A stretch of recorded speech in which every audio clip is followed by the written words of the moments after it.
Bienvenue dans cette nouvelle édition Culture, votre rendez-vous avec les arts, les spectacles et le lifestyle. Au sommaire, un reportage à Sderot, une petite ville au sud d'Israël. L'une des cités les plus exposées au Qassam s'est offerte un peu de glam. Sa cinémathèque a proposé au public les films de la quinzaine des réalisateurs cannois.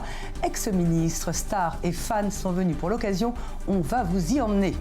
Dans ce journal, également, la longue route de The Danish Girl. À l'occasion de la sortie du film en France, nous nous sommes interrogés sur la place des transsexuels au Moyen-Orient.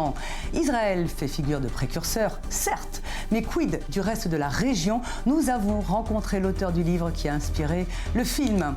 Et puis extrême encore, la vitalité de la dernière série TV israélienne, False Flag, diffusée en France depuis janvier, une série d'espionnage à rebondissement. Qui est-ce qui est faux, qui est-ce qui est vrai? Nous avons rencontré sa créatrice et sa productrice. Et puis, parce que le rock'n'roll n'a pas d'âge, nous vous ferons entendre un groupe ahurissant, les Dead Daisy. Ils ont joué pour les Stones, pour les Guns N' Roses et pour le Cult. Là, ils jouent pour nous et ne se coiffent toujours pas.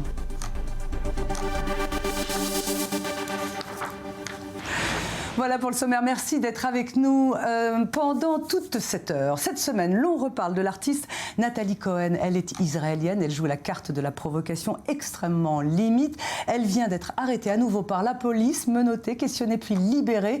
Que l'on aime ou pas son travail, Nathalie Cohen reste une figure d'exception dans le pays. Elle n'a pas beaucoup de soutien à gauche, même du côté gauche extrême de la Knesset. Cette jeune plasticienne a entre autres hurlé devant le mémorial de la Shoah pour dénoncer l'opportunisme mémoriel de son pays. Elle a également déféqué sur le drapeau israélien.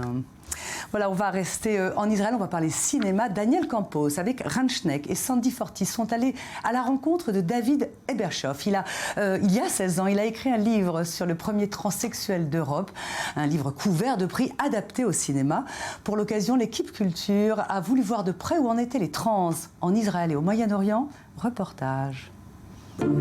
Il y a 16 ans, David Ebershoff, jeune trentenaire, n'aurait jamais imaginé que son roman soit autant récompensé.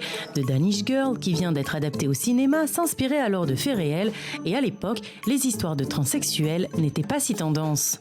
Si vous n'avez pas vu le film, The Danish Girl raconte l'histoire d'un peintre danois, Einar Wegener, qui en 1931 devint le premier homme à subir une opération chirurgicale pour devenir une femme. Il prit alors le nom de Lili Elbe. Il y a environ 100 ans vivait une femme remarquable du nom de Lili Elbe, une femme transgenre, plusieurs décennies avant même que le mot transgenre existe. Je voulais raconter son histoire, montrer ce que sa transition signifiait à une époque où elle n'avait aucun modèle, aucune représentation dans les médias, aucun mentor. L'établissement médical vers lequel elle s'est tournée ne connaissait pratiquement rien de cette procédure. Elle a dû faire ce chemin toute seule, excepté une personne très importante pour elle, sa femme. Danish Girl est sorti un peu partout, en France, aux États-Unis, et à chaque fois a fait les gros titres. Qu'en est-il au Moyen-Orient ? Il a été programmé en Israël, mais retiré des écrans au Qatar 4 jours après sa sortie, puis censuré aux Émirats Arabes Unis, à Oman, au Bahreïn, en Jordanie et au Koweït. Même le livre, qui pourtant a connu un grand succès, n'a pas pu rencontrer un public arabophone. Le livre n'a jamais été publié en arabe. La situation pour les transgenres au Moyen-Orient est très complexe, même si certaines voix s'élèvent et ont un impact similaire au rôle joué par Lili Elbe à son époque. C'est notamment le cas de Salim Moursi. En 1988, l'ancien étudiant de l'école de médecine Al-Azhar s'est vu refuser son admission après avoir changé de sexe. Le grand moufti d'Égypte avait été appelé à décider de son sort. Mohamed Saïd Tantawi avait alors instauré une fatwa autorisant spirituellement un individu transgenre à devenir celui ou celle qu'il souhaite être. En Iran, les transsexuels sont considérés comme mentalement déficients, mais paradoxalement, en 1987, l'ayatollah Khamenei a étonnamment instauré une fatwa stipulant qu'un changement de sexe est autorisé pour les individus diagnostiqués transsexuels, une décision que l'on doit au premier militant transgenre iranien, Mariam Khatoun Molkara. En Israël, bien évidemment, la loi religieuse ne l'autorise pas, mais le pays a été l'un des précurseurs en la matière. Les transgenres israéliens se retrouvent toutefois confrontés à des difficultés. En 2015, une étude du docteur Ruth Gopin de la clinique gay de Tel Aviv a rapporté que de nombreux transgenres subissaient encore des abus physiques et verbaux. Considérée comme la plus célèbre militante pro-transgenre du pays, Nora Greenberg pense que le pays a fait beaucoup de progrès sur le sujet, mais qu'il reste encore du chemin à faire. Le film Danish Girl aura-t-il un impact dans la région? Il permettra peut-être au grand public d'ouvrir les yeux sur le combat des transgenres, un petit pas de plus pour qu'il se fasse accepter par la société. Voilà, et pour aller plus loin, si vous avez vu le film ou pas, une idée d'expo Sandy Fortis.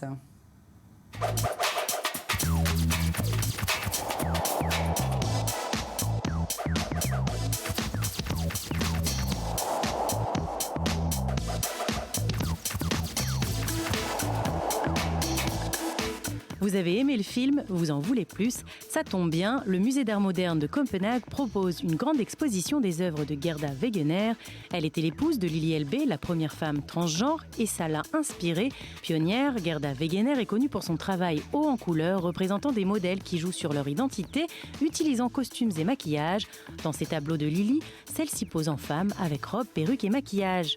Son art divise l'opinion danoise, mais en France, elle est devenue l'une des portraitistes les plus populaires. On va faire un focus bande dessinée maintenant, et pas n'importe quelle bande dessinée. On va parler roman graphique, ligne claire, avec nos deux invités, Yossi et Yarden Vassa. Ils sont bonjour, mariés dans la vie, ils sont également dessinateurs, artistes et acteurs. Ils sortent un roman graphique très important, d'abord parce qu'il est beau, et ensuite parce qu'il est un petit peu politique. Ça raconte la vie de Yossi. C'est titré Le dernier jour de Purim. Bonjour à tous les deux. Bonjour. Alors, cette BD, c'est votre histoire, et par-delà votre histoire, c'est également l'histoire peut-être de l'immigration. Est-ce que c'est l'histoire de l'immigration en général, ou est-ce que c'est l'histoire de l'immigration en Israël? I think it's a universal story.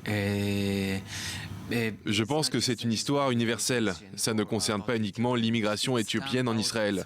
Mais oui, l'histoire est racontée à travers l'immigration éthiopienne qui est en fait ma propre expérience. C'est l'histoire d'un petit garçon qui immigre en Israël avec sa famille et c'est la première fois qu'il célèbre Purim.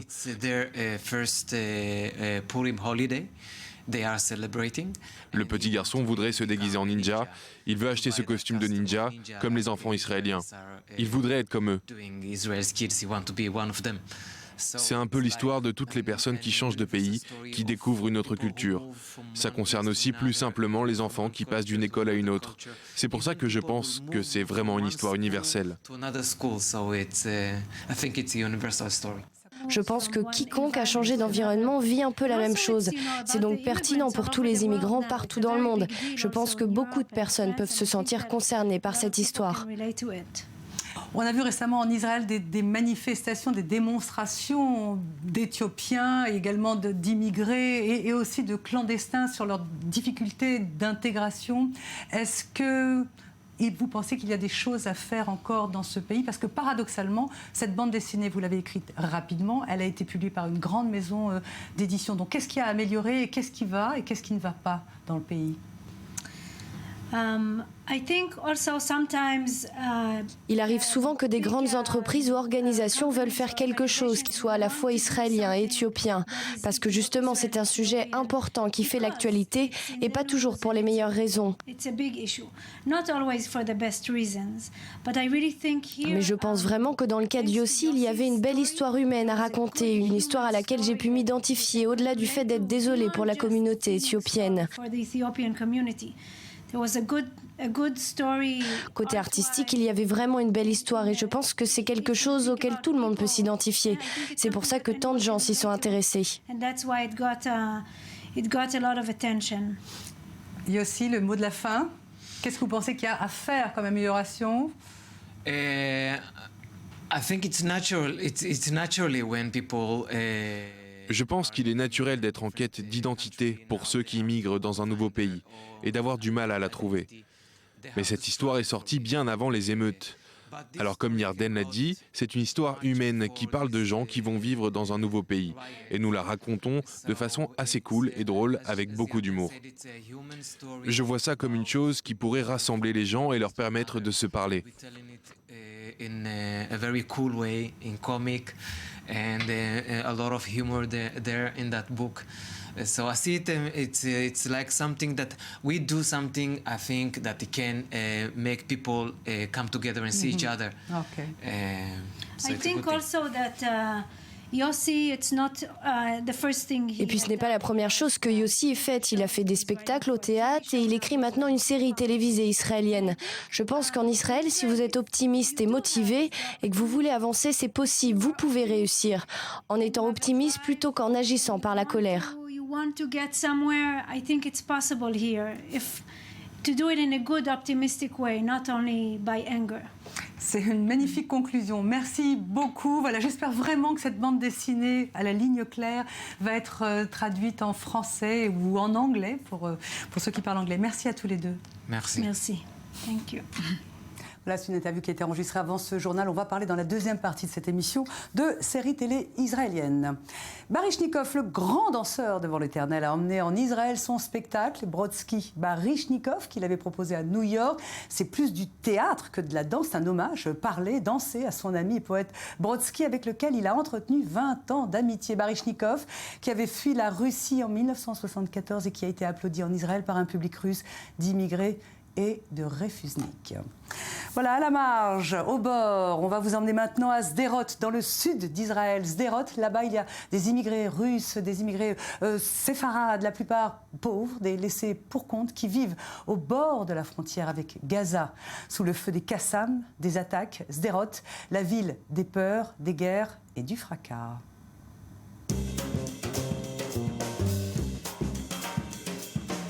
Mais Sderot, ce n'est pas que ça. C'est une ville extrêmement énergique, une ville jeune. Pourquoi ? Parce qu'il y a un collège, le collège Sapir, un collège qui, entre autres, a un département de cinéma et de communication. Ce collège a été créé en 1963. Il est affilié à l'université Ben Gurion.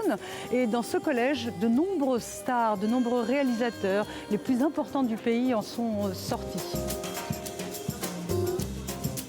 Et parmi les gens qui comptent dans cette école de cinéma et de communication de Sderot, il y a Shlomi El-Kabes, célèbre réalisateur et producteur de cinéma. Cette année, Shlomi ainsi que d'autres passionnés ont décidé de faire un partenariat entre le collège de cinéma de Sapir et la quinzaine des réalisateurs, l'une des meilleures sélections du festival de Cannes.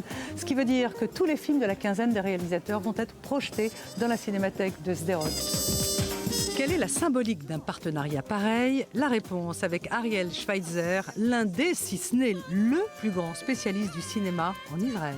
La quinzaine de réalisateurs est née sur l'influence des événements de mai 68. Et c'est plus ou moins le profil de Sapir College et de la cinémathèque de Sderot. De promouvoir un cinéma politique, un cinéma social et un cinéma courageux, audacieux sur le plan esthétique.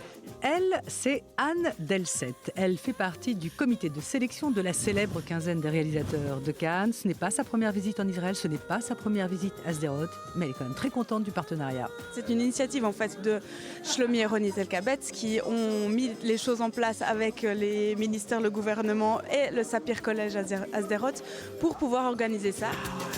Mais avant de parler cinéma, retour un peu à la politique. Si ce festival existe, c'est parce que la cinémathèque existe. Et si la cinémathèque existe, c'est parce qu'elle tient debout. Et si elle tient debout, c'est parce que elle, comme les autres bâtiments de Sderot, sont protégés par Iron Dome. Et Iron Dome, eh bien c'est lui, Amir Peretz, ex-ministre de la Défense, qui s'est battu becs et ongles pour imposer cette sécurité-là à Israël. Dans toutes les situations, on a besoin d'un système de protection. Parfois, c'est dôme de fer pour les conflits. Parfois, c'est autre chose. J'espère que dans le futur, on signera une paix avec nos voisins palestiniens. Je crois à une solution à 2 États et j'espère peut-être un jour, avec quelqu'un, on pourra assister à un festival de Cannes entre Sderot et Gaza ici. Ce sera la meilleure chose pour notre futur et le futur de nos enfants. En attendant un festival de Cannes entre Gaza et Sderot, place au cinéma. Le premier film de la quinzaine à être projeté ce soir à Sderot, c'est Fatima de Philippe Faucon, venu spécialement en Israël.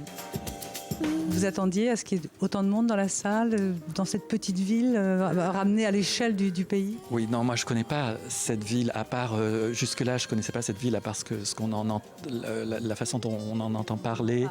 Oui, donc je ne savais pas très bien quel intérêt, quelle curiosité, quelle envie le film susciterait ici. Et donc je suis en effet très touché de voir que autant de gens sont là ce soir pour le voir. Vous faites bien la baignoire à fond, hein? Vous n'oubliez pas les cheveux là dans le siphon.